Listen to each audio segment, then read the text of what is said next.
Salve, salve, gente boa! Eu sou o professor Euclides, essa é a Escola Teófilos. Bem-vindos ao nosso canal. Você que está chegando agora, não deixe de se inscrever no nosso canal e deixar o seu gostei, o seu não gostei, né? Para que a gente possa ter uma avaliação da extensão e da eficácia do nosso curso aqui. Afinal, vocês merecem o melhor. E também quero deixar aqui o meu grande agradecimento a todos os nossos colaboradores aqui do canal. Aqueles que te fazem de maneira formal, informal, de maneira voluntária e anônima, através do Pix, através do depósito bancário. A gente tem aqui, junto com o material de estudo da aula de hoje, também os meios para fazer essas colaborações. Bom, gente boa, fizemos aquele dito interlúdio de Tamar e de Olha como é que é a coisa. E de Judá, Tamar e Judá, fizemos aquele interlúdio, aquele texto que mostra como é que a justiça de Deus se manifesta, também o porquê daquele texto ser inserido, ou seja, quem está de fato propiciando esse grande elaborado teológico é a casa de Davi. É um convite às pessoas, aos judeus, fazerem uma reflexão sobre a sua vida, sobre seus projetos de vida, sobre sua relação com justiça e bênção. Então, nós tivemos o capítulo 38 com essa temática. E agora, vamos entrar na mente do autor bíblico, que fez uma introdução. Então, José, um jovem que é filho de Isaac que tem de Jacó, desculpa, que tem esses 12 filhos, os 12 filhos de Jacó, Israel, aquele que combate com Deus, e que tem a sua família perturbada por essas rixas entre irmãos. Esses irmãos que tomam este jovem e vendem como escravo e dizem ao pai que ele morreu. Então esse é o início de uma história. Então tem o interlúdio do capítulo 38, que é um vamos dizer assim, é uma cena colocada propositalmente para gerar expectativa, mais ou menos como a novela que termina, ou a série, o evento de uma série que termina naquele momento. E o que vai acontecer? Então exatamente isso está aqui também, é usado pelo autor bíblico para criar desejo de mergulhar novamente no texto, desejo de fazer um questionamento sobre essa história, como é que ela vai terminar. Então, como disse, é um romance filosófico, é um romance sapiencial da sabedoria hebraica para fazer reflexões. Quais são as reflexões que serão apresentadas hoje? As reflexões que são apresentadas hoje são reflexões muito próprias dos nossos dias, dos nossos tempos, né? Como podemos dizer assim, passamos por maus bocados, conseguimos superar esses maus bocados.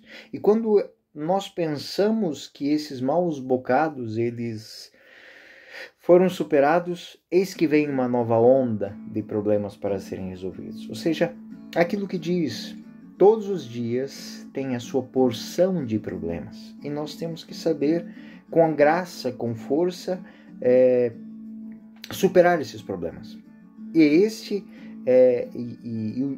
o texto do capítulo 39 e do capítulo 40, do que nós vamos perceber hoje, que nós vamos tratar hoje, vão tratar exatamente disso.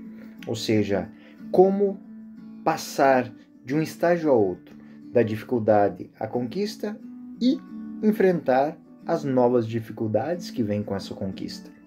Então, tudo isso vai nos conduzindo, vai nos transportando para uma reflexão. Bom, e quando é que eu posso me dizer satisfeito? Quando eu posso me dizer vencedor? Quando eu posso me dizer conquistador de algo de fato?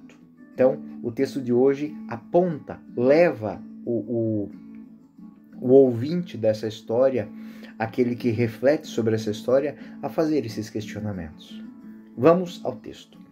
Bom, retomamos a história de José. José está no Egito. Passou já algum tempo, os ismaelitas chegam ao Egito e ele é entregue. Gênesis 39 diz que José foi conduzido ao Egito e Potifar, que era um oficial egípcio do faraó, chefe da guarda, comprou dos ismaelitas aquilo que eles levavam. E entre as coisas que eles levavam, entre aquilo que eles levavam, eles tinham um escravo. Esse escravo é José. Então ele é comprado por esse ministro do faraó, chefe da guarda. O nome Potifar é um nome tipicamente egípcio. Significa aquele a quem Deus Ra deu. Ou seja, é um nome genérico para dizer alguém de poder, alguém de posses. Ele é um homem importante, é um grande daquela cidade, é um grande proprietário de terra. Ele é um servo bem afortunado, né? Tem um grupo grande de escravos, de servos que estão ao seu serviço. E entre estes temos um menino de 17 anos, que sabemos é um pouco mimado, né? E que é posto para trabalhar. E aqui a primeira coisa importante, o narrador insistentemente enfatiza a presença de Deus 5 vezes no texto, né? Em vários versículos ele vai mencionar o nome de Deus, e Deus estava com José. A forma mais importante é que o estar com diz a participação, a presença, não tanto que José estava com Deus, mas Deus está com José. Ele é o portador dessa bênção dos pais, e Potifar tem um ganho. A família egípcia na qual José está vence. Olha a primeira coisa que é dita aqui: Deus está com ele.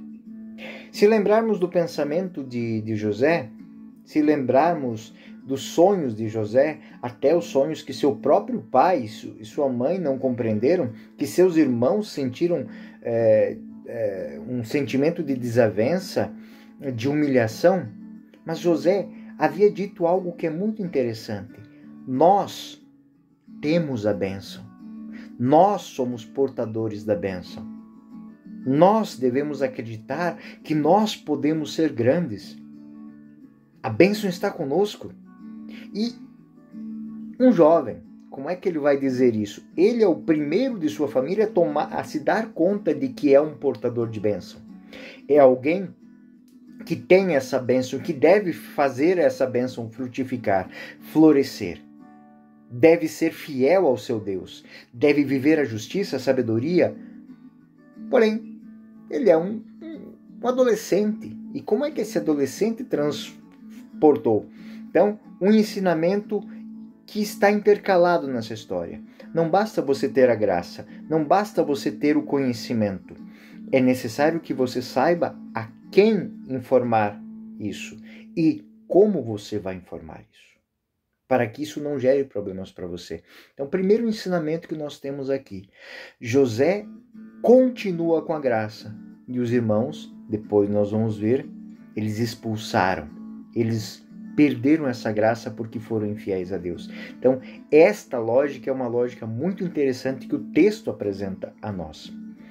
O Senhor estava com José, e tudo lhe prosperava. Morava na casa do seu senhor, o egípcio. Gênesis 39, 2-4. Seu senhor viu que o Senhor estava com ele e lhe fazia prosperar tudo que empreendia. José conquistou a simpatia do seu senhor, que empregou o seu serviço, pondo a cabeça, a testa de sua casa, confiando-lhe todos os bens. Então, esse plenipotenciário, o chefe de Estado Maior, deu-lhe todos os bens. Ou seja, José colocado como o chefe da casa. José, esse jovem, né? Não se diz por quanto tempo, mas dentro de alguns anos, esse jovem faz uma carreira, é capaz de gerenciar bem o trabalho que lhe é confiado. Então aquele menino de 17 anos, ele vai crescendo, ele é notado como habilidoso, ele está sempre provido das melhores atribuições, ele é um homem habilidoso que tem sucesso nas suas atividades. Então ele se esmera, ele se aplica e Deus está com ele. Tinham tarefas agrícolas, comerciais, domésticas. É um homem capaz de fazer o trabalho. É um artesão, é um administrador, é um hábil. É a imagem do sábio. Alguém, é aquilo que a gente diz, palpa toda a obra. É uma pessoa que tem sucesso porque se aplica, porque se deixa moldar pelas necessidades do dia a dia. Portanto, ele encontra graça. Não existe trabalho difícil. Aqui em momento nenhum diz que José fez corpo mole. Não. Ele encontra graça porque se aplica naquilo que lhe foi confiado. E a partir dessa situação, que é uma situação de escravidão, de humilhação, de morte, ele lentamente assume uma outra posição. Ele começa a ressuscitar. Ele começa a voltar à vida. Ele começa a fluir graça. E essa graça é percebida pelo seu senhor, pelo seu chefe, que o torna chefe da casa, chefe do gabinete. E o versículo 5 e 6. Deste modo, o momento em que José tomou o governo da casa e de todos os bens, o Senhor abençoou a casa do egípcio. Por causa de José, aquilo que eu disse, os irmãos de José mandaram para longe da terra de seu pai aquele que possuía a bênção. Não porque os outros não possuíssem, é porque quando expulsaram ele, eles perderam essa bênção. Eles perderam a capacidade de perceber que eram abençoados. A bênção do Senhor desceu sobre tudo o que pertencia à casa, aos campos, e ele entregou todos os seus negócios a José, sem mais se preocupar com coisa alguma, exceto do que se alimentava. Ora, José era belo de corpo e de rosto. Por que esse final? Por que eu paro a sequência e insiro esta expressão? Ora, José era belo de corpo e de rosto. Ele deve ter tirado a beleza de sua mãe Raquel. Alguns anos se passaram e o jovem, agora com mais de 20 anos, em plena juventude, em plena floração, ele é um belo jovem. E aí temos uma quebra, uma ruptura aqui, o teste da sedução. Lembrem-se que José é o protótipo do homem sábio, do homem que é justo, é dedicado, é objetivo nas coisas que lhe são confiadas, mas também é fiel ao seu Deus. Não importa o grau de riqueza, de poder que ele possua. Acima de tudo, ele é fiel ao seu Deus. E tudo aquilo que seu Deus lhe propõe. Gênesis 39, versículo 7. Aconteceu, depois de tudo isso, que a mulher de seu senhor lançou seus olhos em José e disse: dorme comigo. A linguagem da história, nesse ponto, ela chega a beirar ao vulgar. Dorme comigo. Gênesis 39, 8, 9. Mas ele se recusou. E por que ele se recusou? Meu senhor, disse-lhe ele, não me pede conta alguma do que se faz na casa, e confiou todos os seus bens. Não há maior do que eu nesta casa. Ele nada me interdisse, exceto tu, que és sua mulher. Como poderia eu cometer tão grande crime e pecar contra Deus? José é um homem de moral. José é um sábio, é um justo. Daquele que sabe fazer, consegue fazer o que quer fazer. É honesto. Assume agora outra característica ainda mais brilhante. Ele é um cavalheiro. Ele é um cavalheiro com seu mestre, com seu senhor. Ele é um homem fiel. É uma pessoa de moral. É uma pessoa religiosa. Como poderia eu cometer tão grande crime e pecar contra Deus? Leva-se em conta aqui dois aspectos: a justiça humana, que é a fidelidade, a justiça, a honra, a gratidão também, e segundo, uma violação à lei divina. Gênesis 39:10. Em vão se forçava ela todos os dias, falando a José. Ele não consentia em dormir com ela e unir-se a ela. A tentação tornou-se insistente, cotidiana, sutil, perigosa. Precisamente neste sublinhado, o autor realça a força de José. Nessa história, parece quase derivada de uma tradição proverbial. Então, todos os provérbios que se aplicam ao homem justo, reto e temente a Deus são aplicados a José. Na tradição da sabedoria, parece que esses ditos nascem junto com José.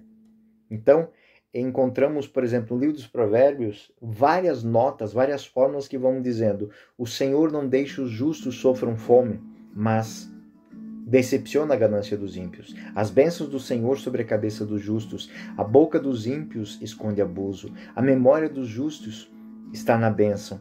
O nome dos ímpios desaparece. O salário dos justos é para a vida. O ganho dos ímpios é para os vícios. E esses provérbios, essas máximas de sabedoria, se aplicam quase que especificamente à história de José. Mas também tem um discurso que se aplica à tentação feminina. E digo aqui, não é na intenção hebraica de depreciar a pessoa da mulher. Porque nós já vimos como elas foram exaltadas dentro da lógica. Nós podemos dizer que tem patriarcas, mas nós temos matriarcas também. Mas aqui, o sábio, ele explica de que tipo de mulher que ele está falando. Provérbios 2, 6, 16, 19. Porque o Senhor é quem dá sabedoria, sua boca é que procede em ciência e prudência, e ela te preservará da mulher alheia. A sabedoria te preservará da mulher alheia, da estranha, que emprega palavras lisonjeiras, que abandona o esposo de sua juventude e esquece a aliança com Deus. Sua casa declina para a morte, seu caminho leva a lugares sombrios. Não retornam os que o buscam, nem encontram veredas na vida. Então, é desse tipo de mulher.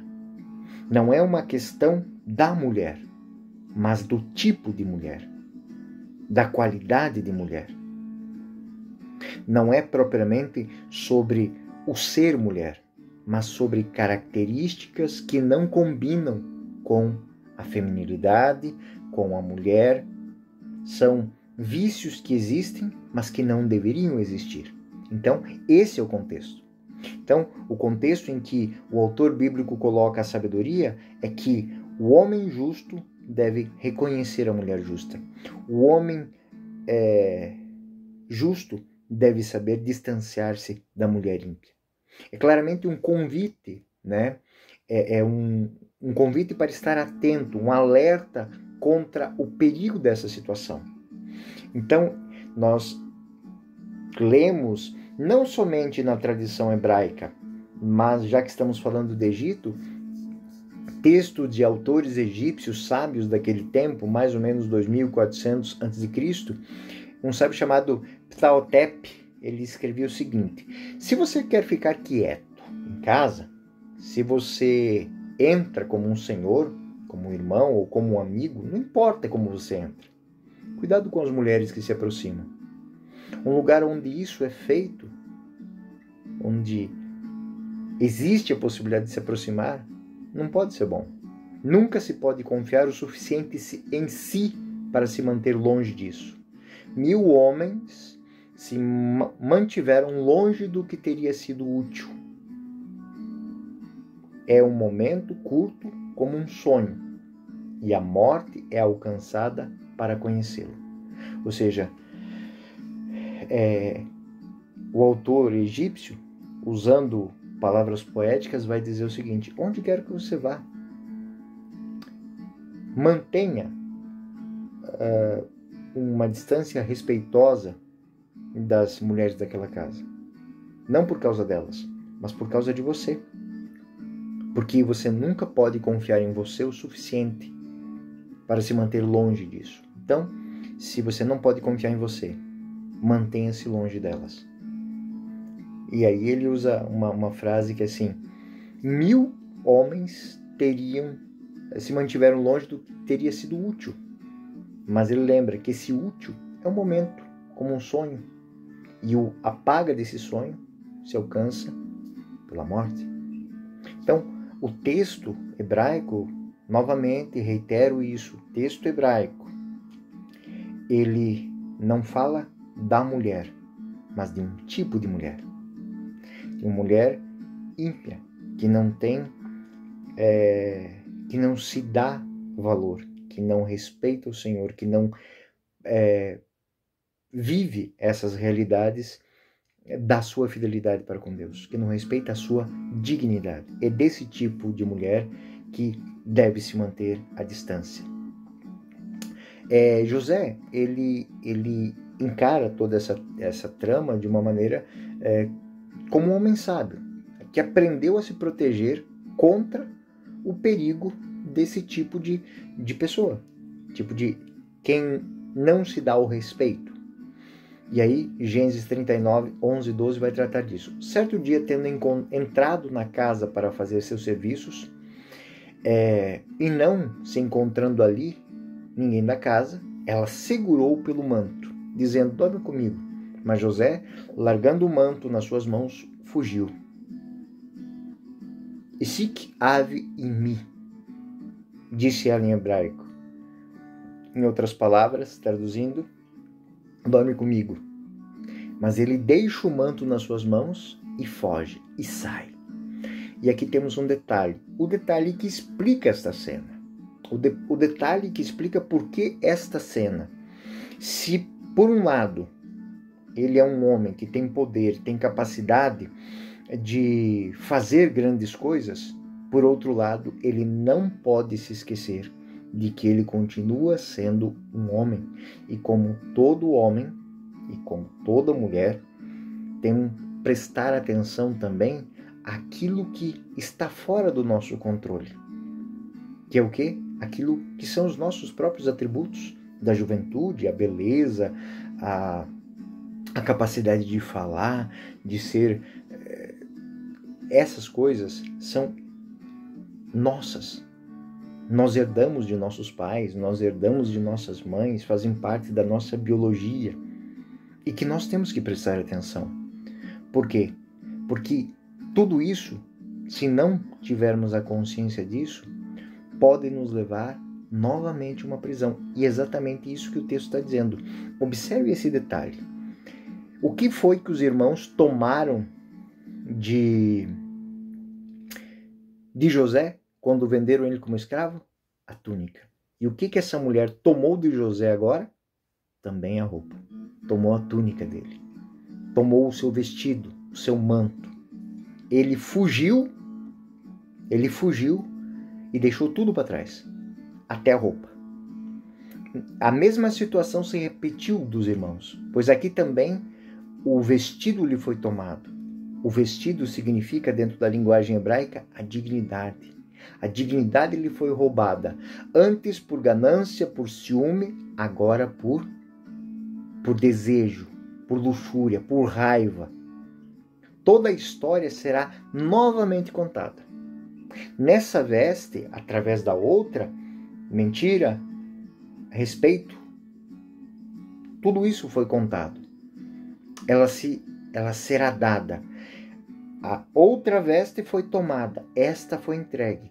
Ele entregou para não morrer. E aqui é para não ser pecador. E essa será a segunda queda de José. A imagem do herói que foge nu. Amós 2,16 vai falar que, no texto, o versículo 16 do capítulo 2 de Amós, é o seguinte: e o mais corajoso entre os valentes fugiu nu naquele dia, oráculo do Senhor. Aquele que foge vence. É uma estranheza, e ainda é percebido que isso vai se encontrar inclusive na cena do Getsêmani, quando um jovem deixou Jesus e deixou o lençol nas mãos dos soldados e fugiu nu. Marcos 14, 51 e 52 também tem nos outros sinóticos, mas diz: seguia-lhe um jovem coberto somente com um pano de linho e o prenderam, mas lançando ele, descia o pano de linho, escapou despido. Gênesis 39, 13 e 14. Vendo a mulher que ele tinha deixado o manto nas suas mãos e fugido, chamou o agente da casa e disse-lhes: vede, meu marido trouxe-nos este hebreu para casa, a fim de que ele abuse de nós. Este homem veio me procurar para dormir comigo, mas gritei. A afronta é grande demais. A mulher se sentiu humilhada. Essa paixão, ela se tornou de repente, aquele amor, aquele desejo se transformou em ódio. Ódio que levou à calúnia de José. Aquele vestido que ficou na mão tornou-se objeto de uma falsa denúncia. O amor se transformou em ódio. A sagacidade se tornou mentira, perfídia. A ganância se tornou vingança. As palavras doces de sedução se tornaram acusações afiadas e falsas. O termo judeu, hebreu aqui, é dito com desprezo. Esse homem que meu marido trouxe, este hebreu que trouxe para casa, a fim de que abuse de nós. Este homem veio procurar para... E eu gritei. É um eufemismo. Na verdade, é uma tentativa de violência, só que ali não se especifica quem de fato é o violentador. Ele se aproximou de mim para se juntar a mim, mas eu gritei. Gênesis 39, 15 e 16. Vendo que eu punha a gritar, deixou o seu manto e fugiu. Guardou junto de si as vestes de José até a volta de seu senhor. Ela fez um drama. Ela se colocou na posição de mulher ofendida, enojada com o mal que ela tentou fazer contra ela. E quando o marido chegou, quando o mestre chegou, o que ela disse? E fez a mesma narrativa. O escravo hebreu, disse ela, que nos trouxe, ou seja, entre outras coisas, ela está culpando o marido de ter trazido um hebreu para abusar ela, para abusar a casa. E aí ela conta a história e o Senhor, no versículo 19, ao ouvir isso, de sua mulher, contando-lhe como tinha se comportado com ela, o seu servo, ele se enfureceu. E aqui nós não encontramos novamente nenhum discurso sobre o julgamento, sobre a investigação sobre a verdade, sobre nem uma palavra de José. De repente, José caiu de volta na situação de fraqueza inicial. Ele voltou para o lugar de onde tinha saído. Um escravo, um vulgar, um judeu, acusado de infâmia. Não merece nem ser ouvido. É a senhora, é a amante que merece credibilidade do senhor Potifar. Então, aqui, o texto hebraico quer mostrar que devemos, em todas as situações de nossa vida, sejam elas mais prósperas, estar atentos a tudo. Até mesmo aquelas coisas que nós julgamos não estar nas nossas condições, até mesmo aquilo que nós julgamos estar controlado na nossa vida, a nossa saúde, a nossa idade, tudo aquilo que nós imaginarmos que está controlado, temos que ter atenção. Temos que parar e olhar para a nossa vida, para a nossa história, com um olhar de perspicácia. Não de medo, porque em momento nenhum José tem medo, porém tem atenção. E em momento nenhum a desatenção de José foi culpa do que lhe aconteceu. E aqui vem algo que parece até meio que dicotômico. Temos tudo e perdemos tudo por algo que não está nas nossas mãos. Mas aquilo que está nas nossas mãos, nós não perdemos. José tinha alguma coisa que podia fazer contra essa mulher para lhe afugentar, lhe deixar longe de outra maneira? Não, ele estava fazendo o seu serviço naquela casa, mais dia menos dia ele ia cruzar com aquela mulher ou ela ia emboscá-lo em alguma situação. porque o problema era ela. Não era o fato dela ser mulher, ela não ter amor e respeito pela mulher que era. É essa lógica que o texto hebraico quer colocar. Aquela mulher não tinha respeito pela sua feminilidade, pela sua casa, pela sua natureza feminina. Ela trocava tudo isso, e aí, como os provérbios dizem, por nada. Por um momento ela poderia perder a cabeça.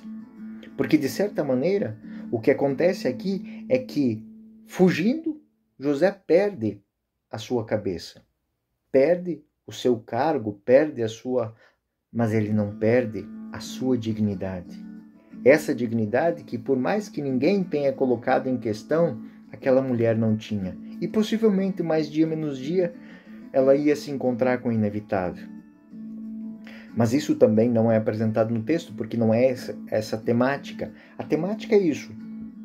Novamente, tomam a túnica de José. Novamente, tomam as suas vestes. Novamente, tomam a sua dignidade. Novamente, ele é jogado na cisterna. Novamente, ele é jogado na prisão. Novamente, ele é jogado na prisão. José é jogado na prisão e acaba de novo no sepulcro. É jogado de volta naquela cisterna. Novamente é o fim de José. E talvez José tenha pensado que, chegado novamente àquela posição, de novo, em vez disso, o que José faz? Perdeu tudo? A segunda morte? Não.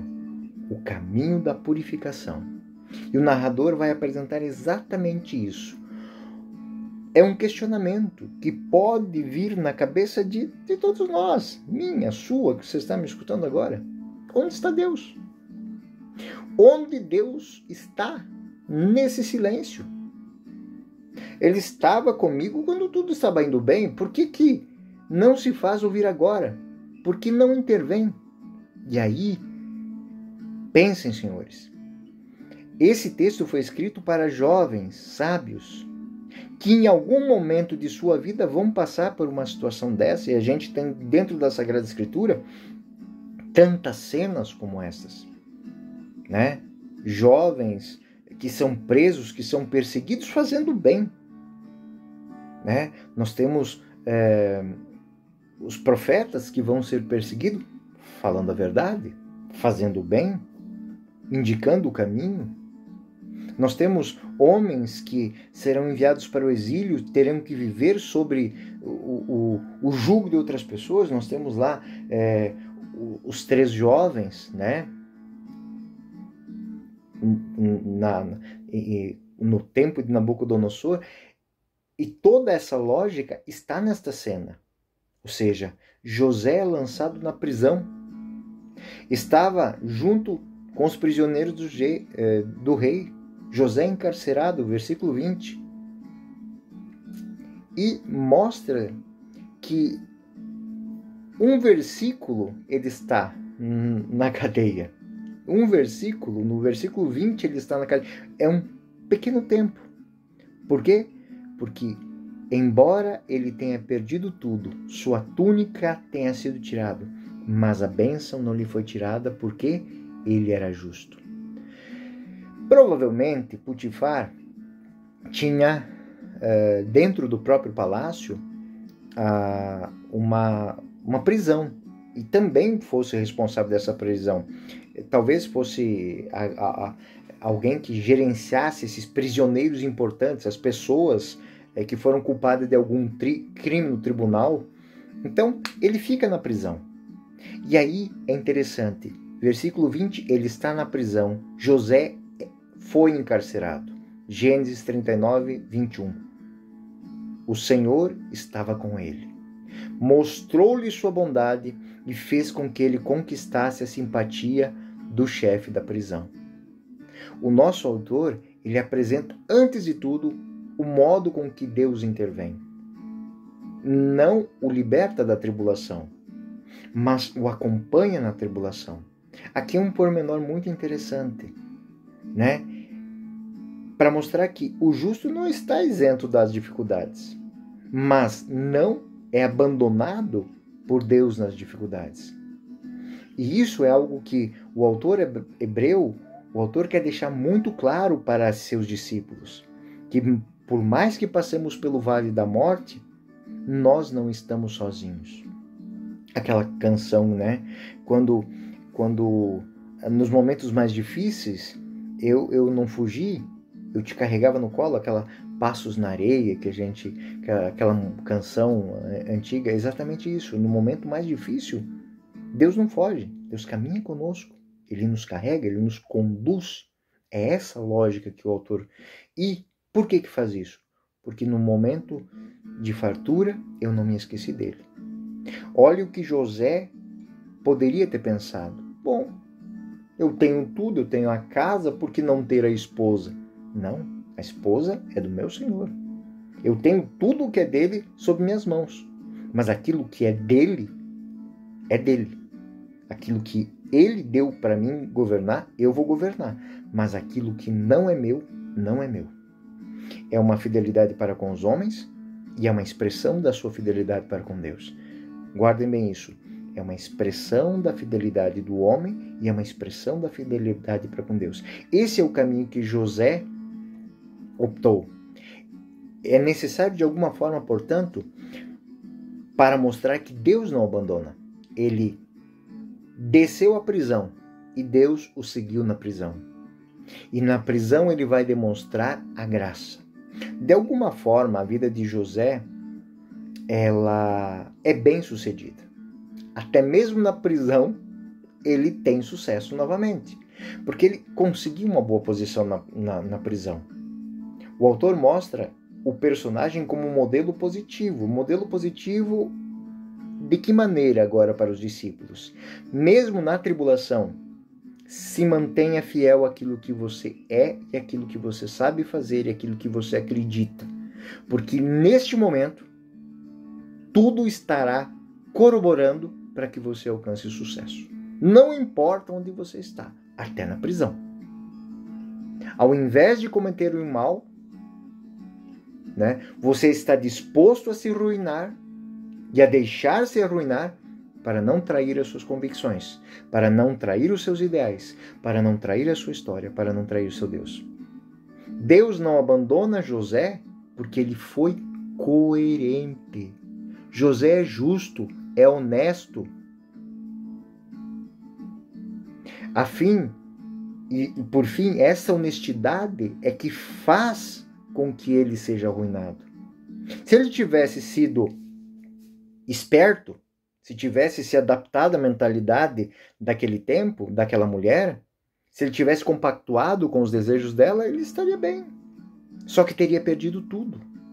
Se tivesse feito o que qualquer outro de seus irmãos talvez fizesse, ele teria salvado a sua pele, seu lugar, sua carreira. Mas também teria merecido a desgraça diante de Deus, a perda da graça. Ele ia conquistar a graça de uma mulher, mas ia perder a graça de Deus.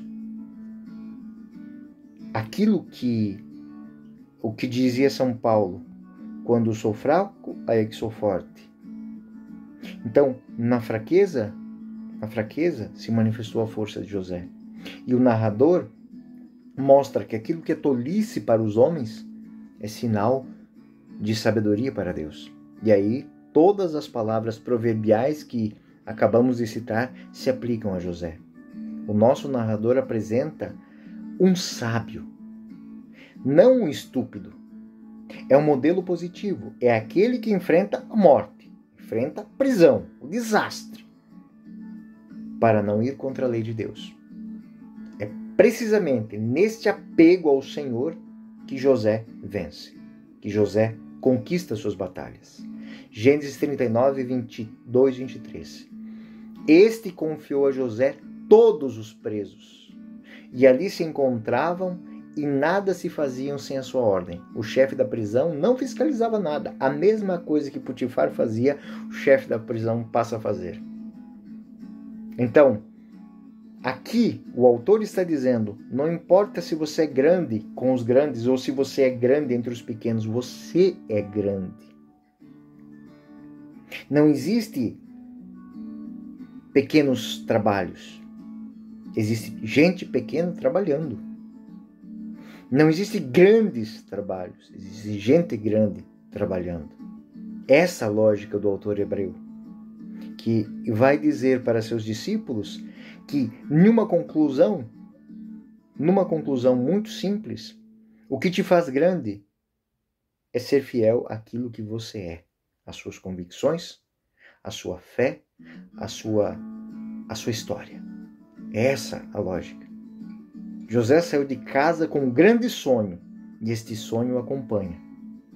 O sonho dele era ser um astro e ele vai ser esse astro. Ele é um astro na casa de Potifar, ele é um astro na casa do chefe da prisão. Na torre do palácio ou dentro de uma prisão, ele não deixa de ser o que ele é. Ele não perde a sua dignidade. É esse o ensinamento que o autor bíblico quer que os seus discípulos absorvam.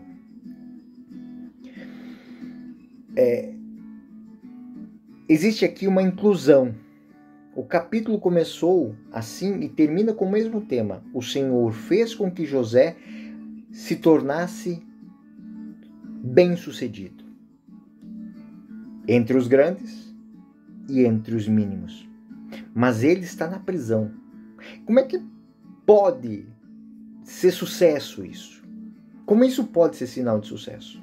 E aí no livro da sabedoria, no capítulo 10, quando o autor retrata a história da salvação, ele observa o seguinte: aquele que é fiel à sabedoria, ou seja, a Deus, esse é um homem de sucesso.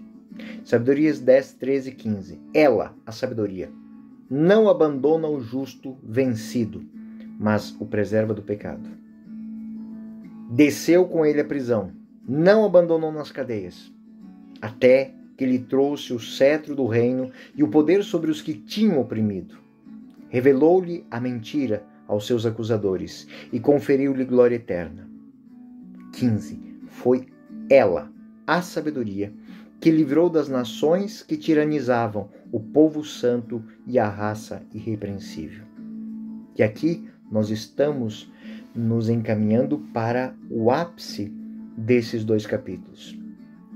A situação de prisão, dessa situação de prisão, emerge uma longa obra de purificação. Ou seja, algo mais uma experiência na vida de José. Algo que José sabia, mas dentro da casa de Potifar ele poderia ter esquecido. Ou seja, o seu vínculo com Deus, o seu vínculo com a sabedoria, o seu vínculo com os seus dons, com aquilo que Deus lhe deu de mais a capacidade de ver além daquilo que os outros conseguem ver.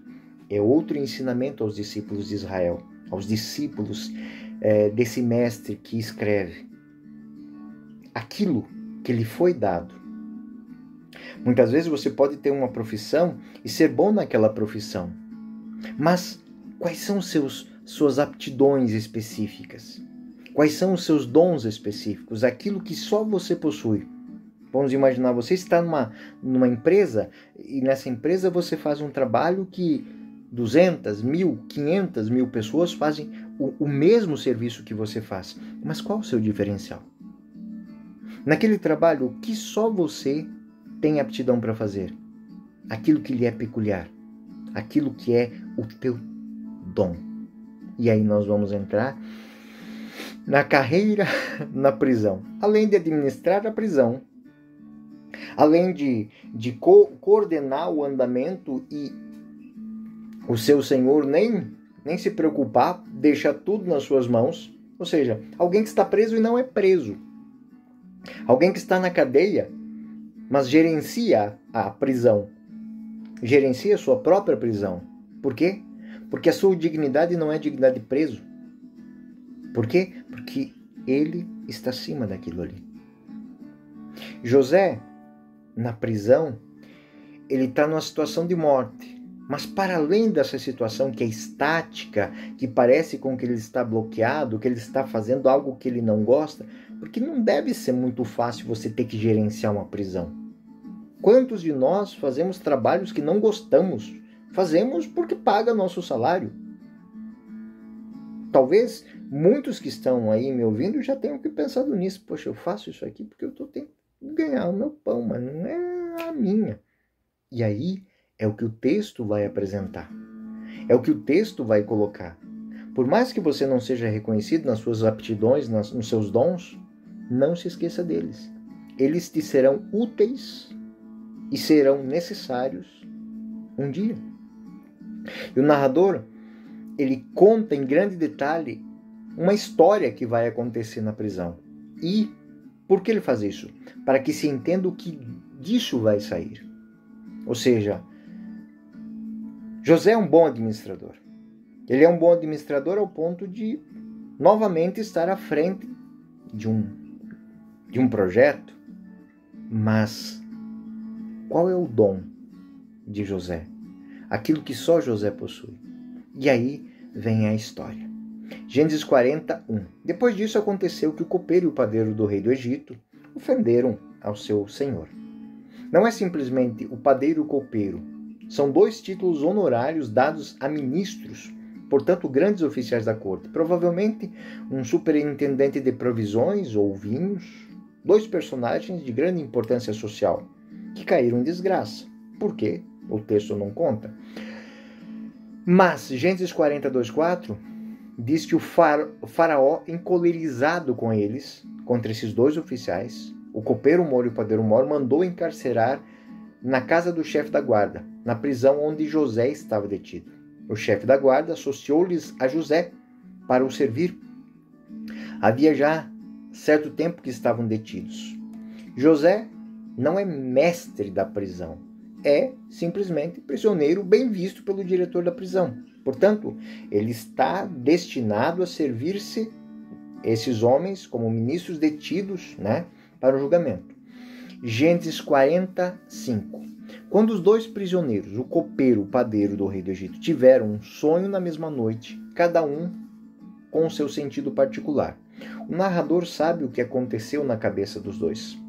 Sabe que eles sonharam, e ele diz e antecipa algo, depois volta e mostra José em busca de uma razão.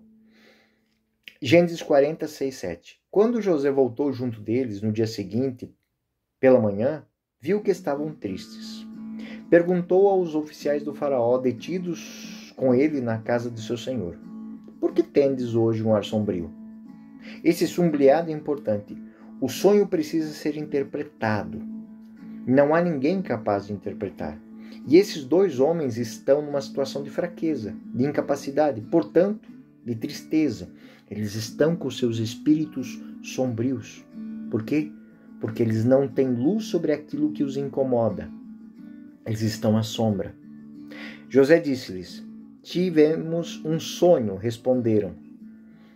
E não há ninguém para nos interpretar. Porventura, não pertence a Deus, replicou José, a interpretação dos sonhos? Rogo-vos, me conteis os tais sonhos. Lembra do dom? A ligação lógica é óbvia. Uma vez Deus tem interpretações em seu poder, porque eles têm que contar a José seus sonhos. Evidentemente, José acredita que ele tem o dom. Ele acredita que tem a capacidade de interpretar os sonhos. E aí os sonhos são ditos. O copeiro mor contou seu sonho a José. E em vez de fazer, ele faz com detalhes. Em meu sonho, vi uma cepa que estava diante de mim. E nessa cepa 3 varas, que pareciam brotar. Saiu uma flor e seus cachos deram uvas maduras. Eu tinha na mão uma taça do faraó, tomei as uvas e as espremi na taça e entreguei na mão do faraó. Mesmo na visão do sonho do copeiro, pensa em seu trabalho e sonha com algo que tem a ver com vinho, mas não consegue entender o que isso tem a ver com ele. Na perspectiva antiga, e aqui é muito interessante porque o autor ele compartilha, ele mostra que o sonho é uma espécie de escrita divina, é uma maneira de Deus falar, de Deus dar a conhecer, de fazer algo se tornar conhecido.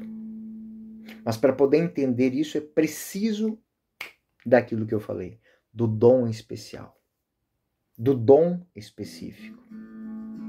Para conseguir ter o feeling para algumas coisas é necessário ter este dom. E José, ele tem esse dom. Ele é especialista em sonhos. Ele também fez esses sonhos. Ele também descreveu os seus sonhos para os seus irmãos. O narrador, ele apresenta os sonhos destes homens da mesma maneira que fez com José, de 2 a 2, para que se faça uma comparação. Seus 2 sonhos são claros. Os seus irmãos e o seu pai Jacó, eles entenderam imediatamente. O sonho dos ministros não são tão simples. Eles não são ambíguos. E aqui mostra uma coisa.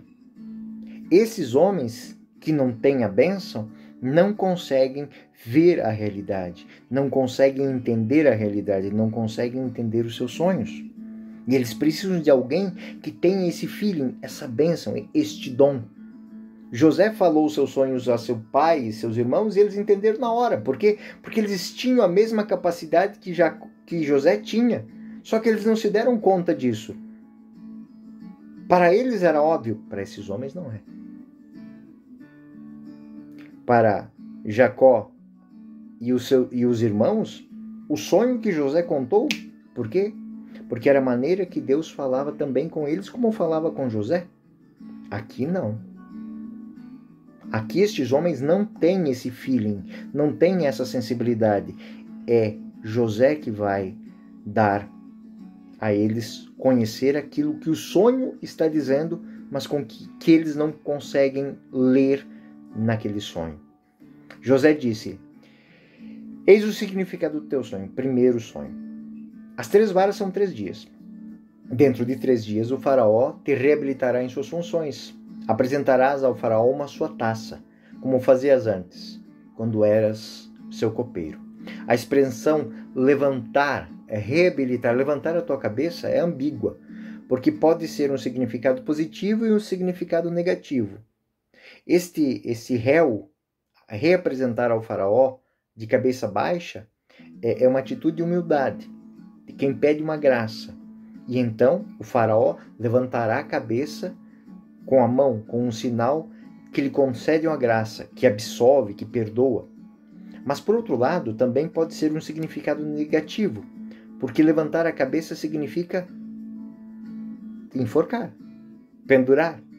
A interpretação de José do copeiro é positiva, tanto que José vai acrescentar algo. Versículo 14 do capítulo 40. Quando fores feliz, ou quando tiver levantado tua cabeça, lembra-te de mim e faze o favor de recomendar-me ao faraó, para que ele me tire da prisão. José, ele pediu mediação desse ministro.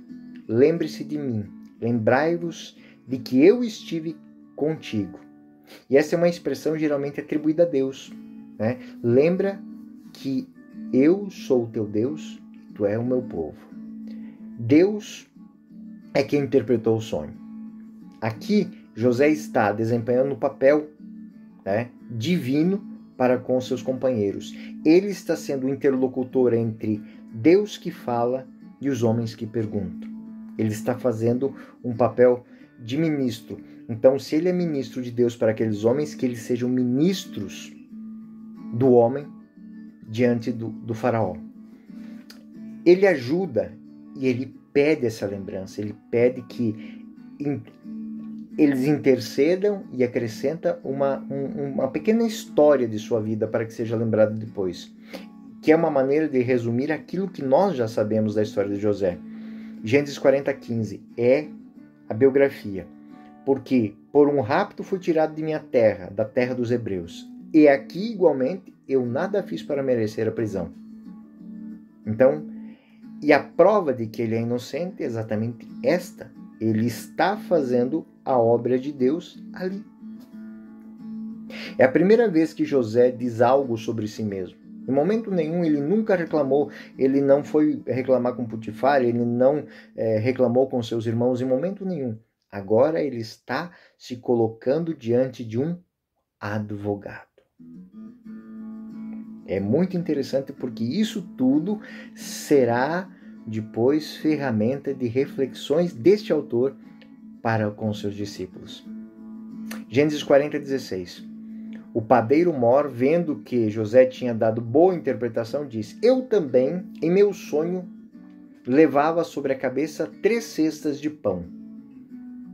E ele também pediu uma explicação. O narrador usa uma nuance irônica. O outro toma coragem, e já que a interpretação para o copeiro foi boa, né, então o padeiro imaginou que também seriam para ele. Mas é inútil, porque a história do copeiro é uma, a história do padeiro é outra. E José disse: o padeiro Mor, vendo que tinha dado uma interpretação, eu também tenho um sonho. 3 cestas de pão. E aí ele especifica, na de cima, ou seja, na cesta que estava mais acima, havia toda sorte de manjares para o faraó, mas as aves do céu comiam na cesta que estava sobre a minha cabeça. Também aqui o homem projeta o trabalho no sonho, né? Sonha com cestos de pão, mas o elemento extra, os pássaros bicando o pão da cesta superior. Que sentido que pode ter? E aí vem José. Eis o que disse José. O que significa? 3 cestas são 3 dias. Tal como no outro caso, são 3 dias. Dentro de 3 dias, o faraó levantará a tua cabeça, e ele te suspenderá numa forca, e as aves devorarão a tua carne. No 3º dia, celebrava-se o aniversário do faraó, e ele ofereceu um banquete a todo o seu pessoal. Ele levantou a cabeça do copeiro Mor e do padeiro Mor, no meio de todos os seus servos. Estabeleceu seu cargo no copeiro Mor e apresentou novamente a taça do faraó, e mandou suspender na forca, no patíbulo, o padeiro Mor, com a interpretação que José havia dado. Tudo foi realizado como José havia anunciado, como tinha planejado. E aqui é um sinal de que ele tem o dom, de que ele sabe interpretar os sonhos, como todos os da sua família sabiam. Mas ele é o único que não se esquece das suas origens, não se esquece dos seus dons. Independente de tudo aquilo que ele faz, porque lhe mandam fazer, ele não esquece daquilo que é inerente a ele, que faz parte do dom dado por Deus. É realmente um sábio porque sabe o que está fazendo. Ele sabe o que está dizendo. E ele sabe quem é a fonte da sua sabedoria. Então agora o leitor, ele se lembra imediatamente do que havia pedido ao copeiro, ou seja, para ajudar. Portanto, espera, né, que naquele momento do texto que intervenha de alguma forma. Gênesis 40:23. Mas o copeiro Mor não pensou mais em José. Esqueceu. Ponto. Terminamos o capítulo 40. Enfim, a história parece que termina aí. Parece terminar com alguém que de alguma forma foi beneficiado, mas em si mesmo José não fez nada para que ele fosse absolvido. Então, simplesmente anunciou-se a absolvição do copeiro, tomado pelo entusiasmo da possibilidade de uma vida tranquila. Ele esqueceu daquele homem sábio que estava na prisão com ele. E aqui é a lógica do texto, né? Ele passou muito tempo até que de novo acontecesse algo que será o tema da nossa próxima aula. Aquele momento que vai explicar tudo o que aconteceu até agora. Desde da entrega dos seus irmãos, desde da venda como escravo, desde a passagem pela casa de Potifar, desde a sua descida à prisão, tudo será desvendado nesta cena que nós vamos ver a seguir. Mas esse será o tema da nossa próxima aula. Eu sou o professor Euclides, essa é a Escola Teolófilos. Espero que essa aula tenha sido útil a você. Fiquem com Deus. Até o nosso próximo vídeo.